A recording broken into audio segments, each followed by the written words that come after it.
We are officially halfway through illustrating my picture book, Adena and Her Star, and these are the biggest lessons I've learned along the way.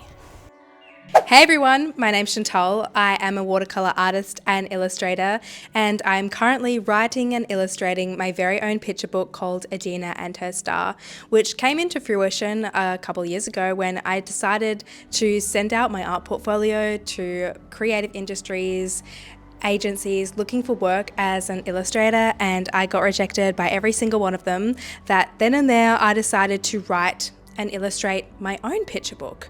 And we are up to page 15. Our story follows our main character, Adena, who goes on a quest across the Australian countryside looking for her best friend Star after he mysteriously disappears one morning. She goes and asks all her animals friends, but she learns that in order to find him, she needs to have the strength to do what she loves again alone. This book quite literally means everything to me, and today we are illustrating a very special page. We are starting page 15. After its completion, we will be exactly halfway through illustrating the book, which is a crazy, a scary, and an exciting thought, to be closer to the finish line than the beginning. I don't know if I'm ready, but you know what? We'll never be ready. Let's start page 15.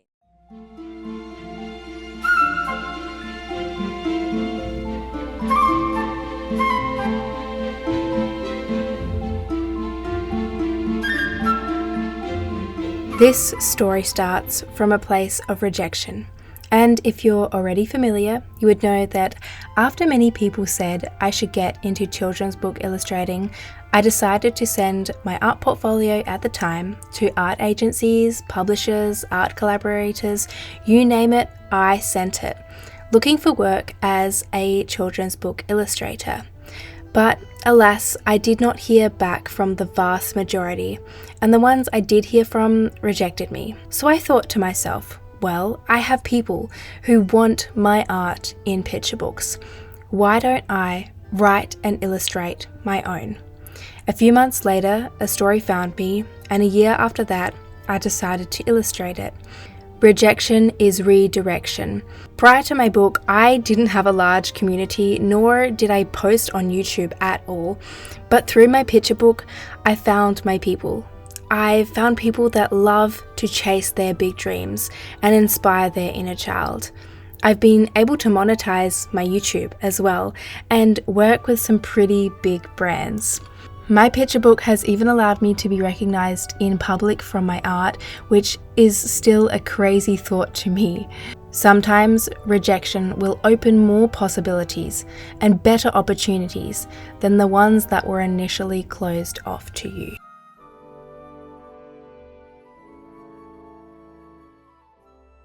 Hey guys, good afternoon. We are so back for another painting session today on page 14.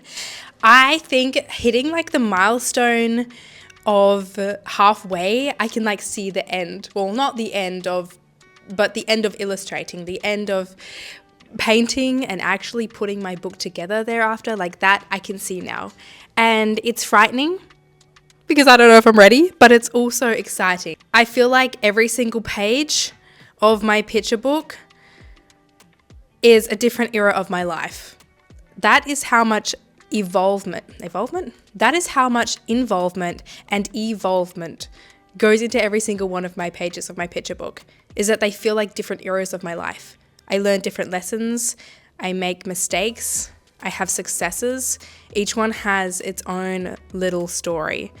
And being halfway, and like that is such a big milestone, and I kind of want to celebrate that and also reflect on how far I've come. Like that's crazy. Also, it did take me a really long time to get that far, but like also a lot has happened in the last 1.5 years. I also have to constantly remind myself when I come into the gallery that this needs to be a priority. Like I need to be doing one of these pages like every week, technically. I will be in the new year, hopefully. But they take so long. And the thing is, when you are running a small business, I am constantly teaching myself new skills in the admin part that take so long.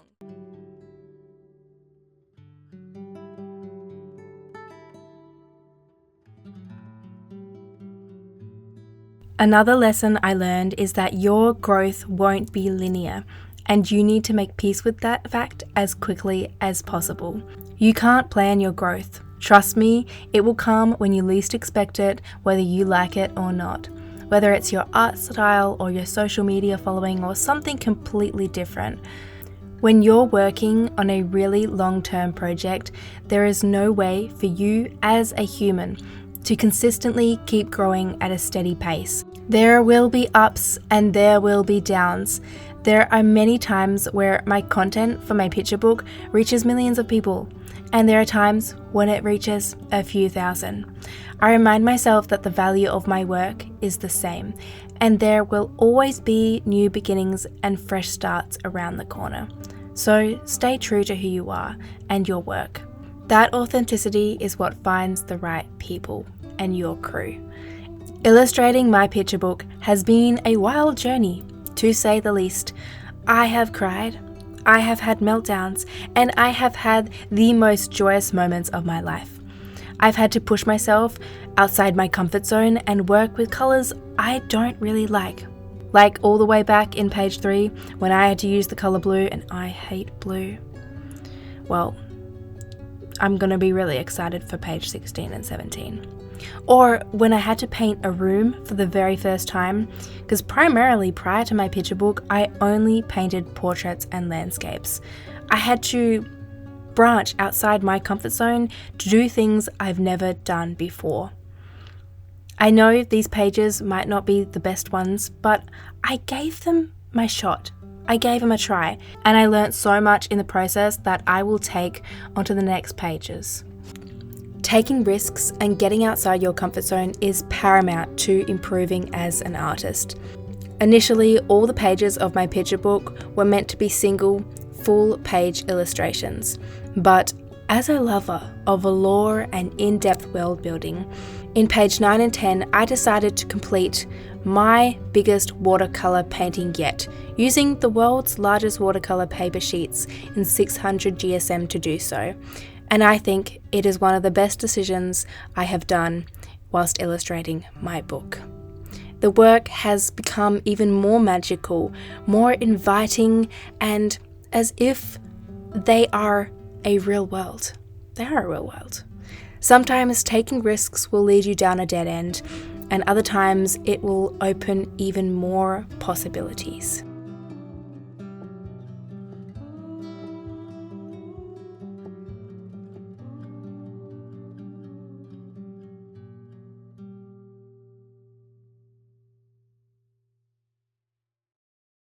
Good afternoon, guys. I spent the better half of this morning doing a mock-up stall because next weekend I am going up to Adelaide to do 2 full-day markets on Gillies because it's been over a year since I last did a farmer's market or a market, and I have so many new products and things to put on display that I was like, this is necessary to see where everything is going to go.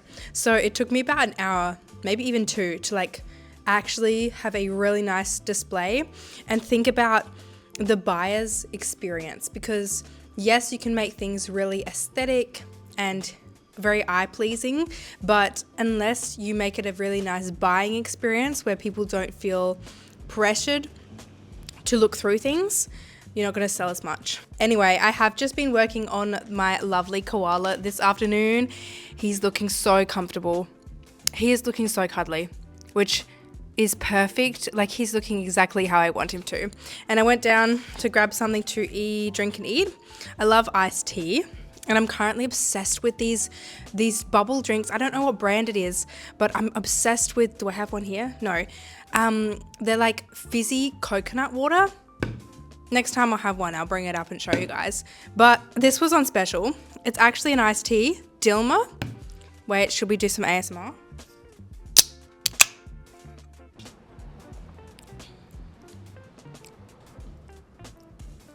That tastes like a Dilma tea, but it's iced. It's not fizzy though.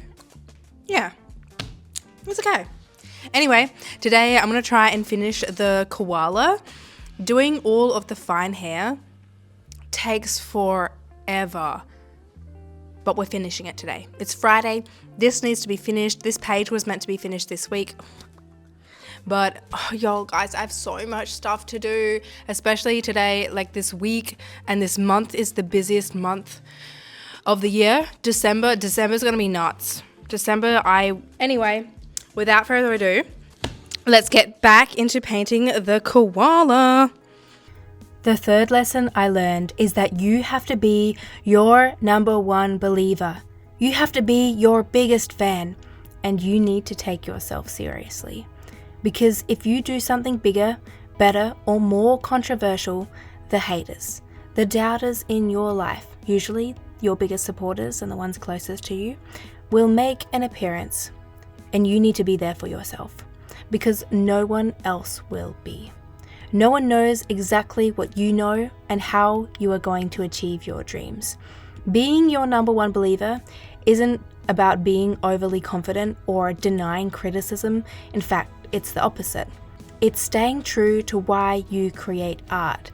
It's reminding yourself why you started this project and where you're going with it. Personally, I have a one-sentence mantra that I say about my dreams in the present tense, like we've already achieved it. Whenever I'm feeling self-doubt and I feel like I'm not able or not worthy to achieve my dreams. It's like a meditation of sorts, and it allows me to visualize the future of what my book is physically going to look like and the impact it's going to have on the world and people being able to hold it in their hands. Being your own number one supporter means wanting the best for your dreams, and this means pushing yourself, your work, and even accepting critique. I absolutely love when people get involved with my work and even voice critique, validating sometimes thoughts I've already had. When you take yourself seriously, sometimes you will have to sacrifice your desires to fulfill your big dreams. The fourth lesson I learned is that your authenticity is your superpower. In the very early stages of my art career, I tried to be everyone but myself. I put myself into boxes. I copied other artists. And to be honest, I didn't really know who I was at the time or what I wanted to create. And thus my art was a reflection of that. It was a jumble of unfinished ideas and underdeveloped mediums. When I wrote the script of Adena and her star, it was and is one of the most authentic pieces of art I have ever created. It is a story straight from my soul. It's a story that is inspired by my childhood and based on, in some way, true events of my life later on, and developed into a metaphor of a girl and her star. When you are yourself and when you are authentic to who you want to become, almost everything is effortless.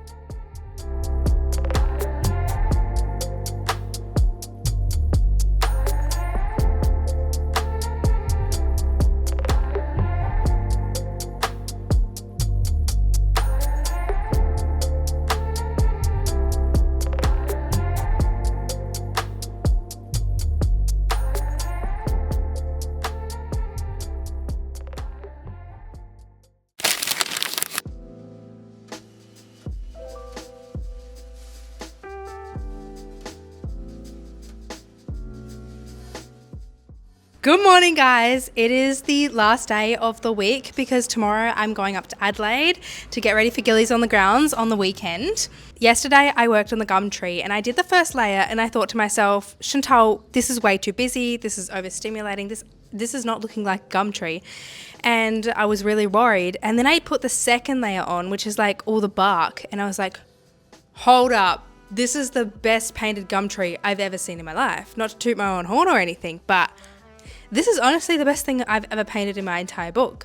This gum tree is beautiful. Illustrating things like this gets me excited to bring things of my imagination to life, to feeling, into an art piece that people can see and have the feeling of climbing gum trees in their own childhood, or inspiring them to be more adventurous, and then putting that in a book that people read the story and it changes the way they view the world. Like, that is exactly why I create art. That is exactly why I put art in the world. Anyway, I am going to jump into this painting. We're going to see how much we can get done. I've already started on this little tree here, but the background is actually going to be like blurry. So I actually think it's going to not take me very long at all. So maybe we'll even finish it. And then we can photograph it on Tuesday ready to go. Wow. Anyway, without further ado, guys, let's get painting. There were around 4 to 5 layers on this beautiful gum tree in total, which I am very sorry, but you guys went flat whilst I was doing all the little bark. And I think the bark, like those little patches overlaying the big wash of different pastel colors, is what made the tree the tree. And I'm really proud of how it turned out, because initially, as I said, I was really skeptical of all the different pastel colors I decided to put in the first wash. But this is just another lesson of learning to trust the process and believing in yourself and the vision you have.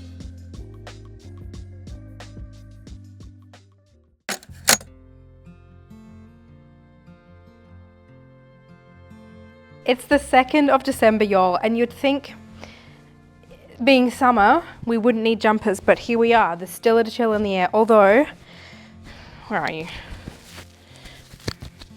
Although tomorrow is meant to be 30 degrees. So there's that. I am so excited to be back in the studio. The weekend just passed. I went up to Adelaide and did gillies on the grounds, 2 markets. And to be honest, I thought I would do at least double of the takings that I had for the market for the 2 days. So yeah, it was so much work, and yeah. Anyway, you can't turn back time, and it was such a lovely experience though, meeting so many of you guys. And I had so many people come up to my stall and they said, this is an odd question. This might be weird to ask, but are you on Instagram or are you on TikTok? And I was like, yeah, I post on there regularly. And they're like, are you the girl that does the really big picture book? Yeah, that's me.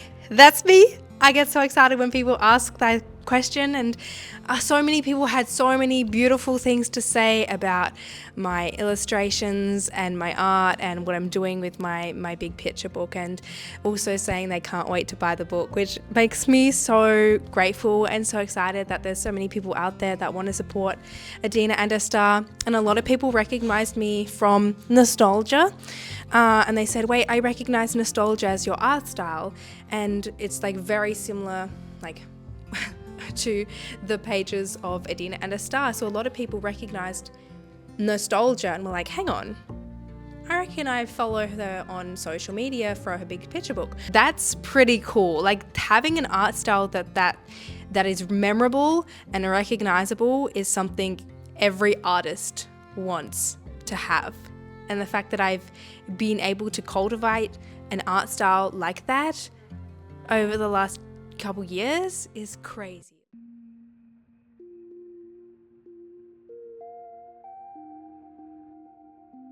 The 5th lesson I learned is the power to dream big. And this is probably one of my favorite lessons, and something I will always take with me wherever I go in my career. I am a big dreamer, and when you dream big, everything else has to follow.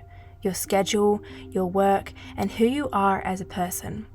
I already had big dreams when I started my picture book, in terms of where I wanted my book to go, where I wanted to see it in all the gimmick stores in Australia, and how I wanted it to impact people in real life, and also how many copies I wanted to sell in the first week. Not because I want to be successful, but because I need to be successful in order to continue practicing as an artist, and also to have an impact on the publishing industry and inspire other people to achieve their dreams. But as I thought to myself along the journey of illustrating my picture book, my dreams, yeah, they could be bigger. I mean, what was stopping me from dreaming bigger? And in order to match those even bigger dreams, my goals and my strategy had to change and have to change in the future. As they say, you shoot for the moon and you'll land amongst the stars. Also, when working on a big long-term project, it's very easy to get sidetracked, procrastinate, and lose motivation. But my big dreams give me purpose. They push me to work harder. My big dreams can also be measured, and I think that's really important for pushing me to work harder, to be more creative, and also create goals that I can achieve. And hopefully, in the long run, make myself a better artist and person.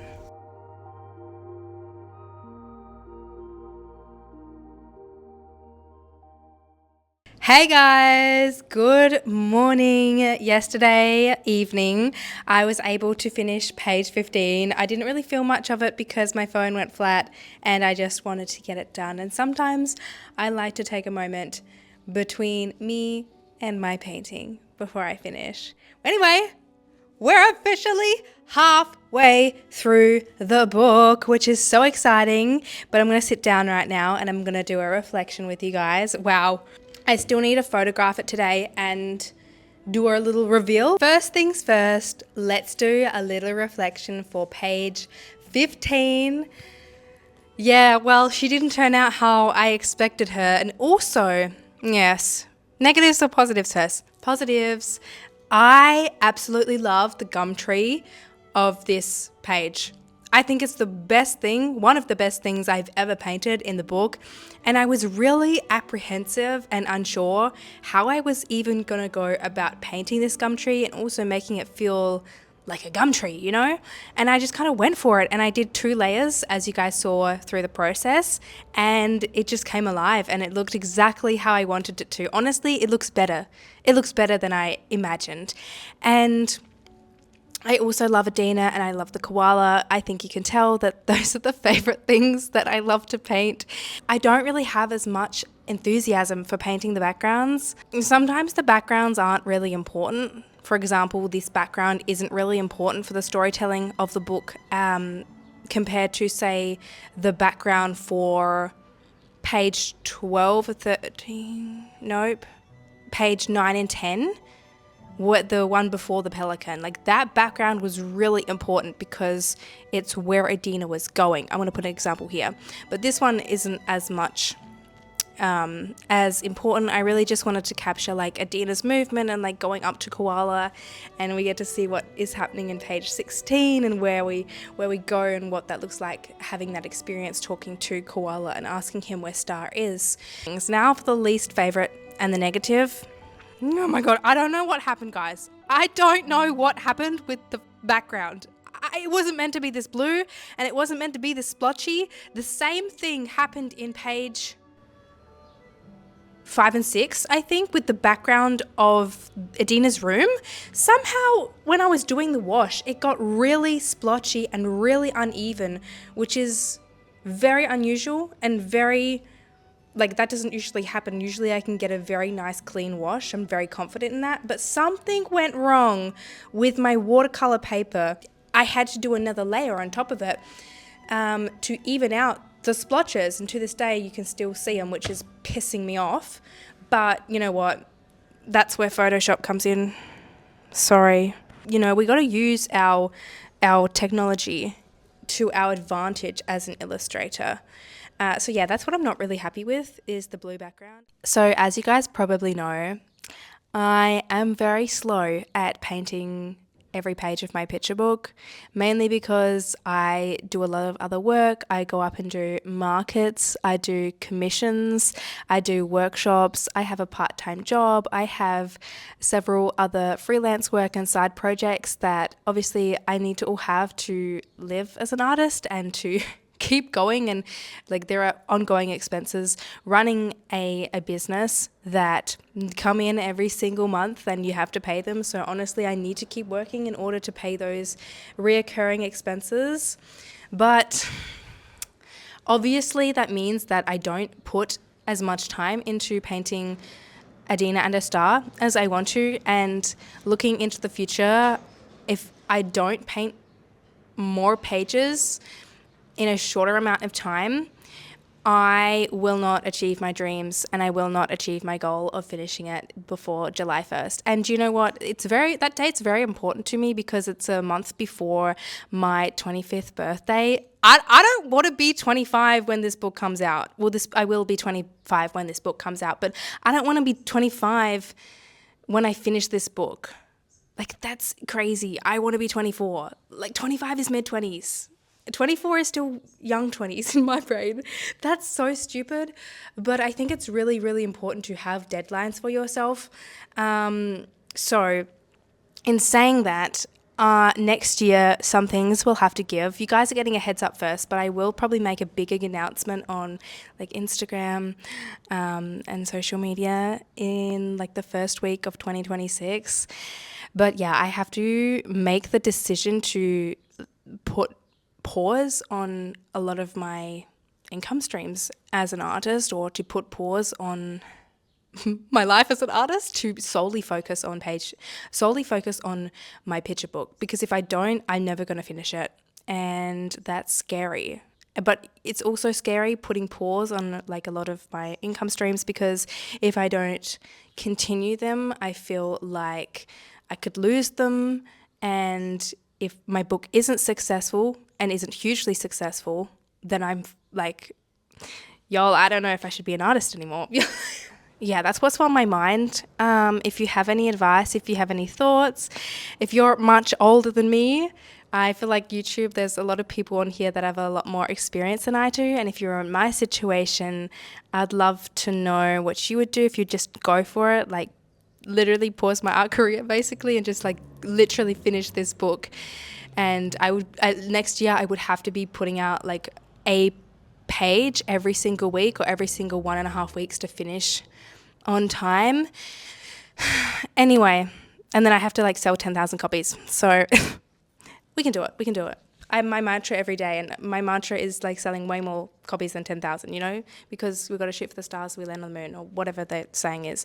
Yeah, let me know what you think, if you have any advice for me, if I should just go for it. I just want to say thank you so much for coming along my journey. It really means a lot to me, because this project is my entire life. It's everything. It's something that I'm so passionate about, and it's where I find when I am painting and working on this book, I find the most happiness and the most peace, like some of the most happiness and some of the most peace in my life. And I hope that this book can bring that to your life as well when it comes out. Thank you so much for being here, and I can't wait to see you all in page 16. Love you.